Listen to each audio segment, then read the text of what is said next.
E ono marama noi ho kua hipa I tōna whakarewatanga ke me te aha rua te kau ngā rangatahi Māori kāri roto I te whai mātauranga I mua kua whakapōtaitia I raro I te kaupapa e kia ne ko Motivation Aotearoa.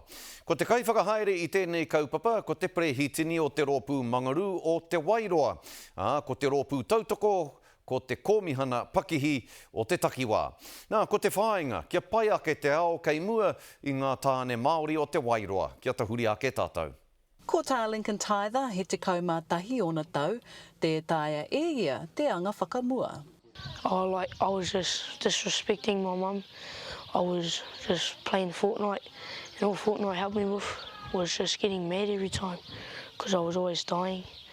I was never good at the game, and I was never cleaning my mess.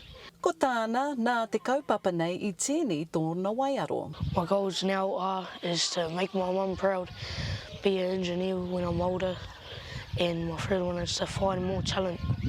Koia tētahi o ngā taitama Māori rua te kauneke atu kua whai wāhi ki te kaupapa. So they're the boys that school just didn't quite work out for them.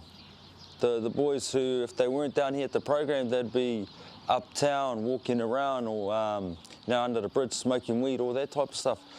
The kids who have been just got no ears, you know, the kids that we were once upon a time.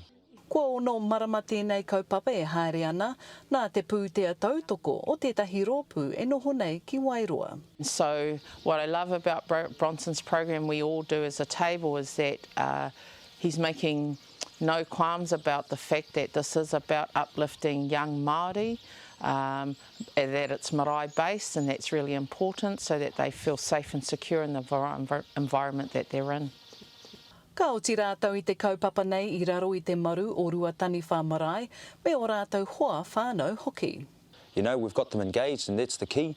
So I'll get them to do the education stuff down here at the marae. Marae-based learning, where they still do their morning trainings, where they have their routine, their structure, and we're going to implement a bit more healthy eating. And we're not always going to see those outcomes immediately. We're going to see the outcomes when these boys grow into young men, they become parents, then they become grandparents. Well, that's when we're also going to see the change. He pai tawhiti kia tata ki te hapori whānui hoki. Aroha Treacher, te karere.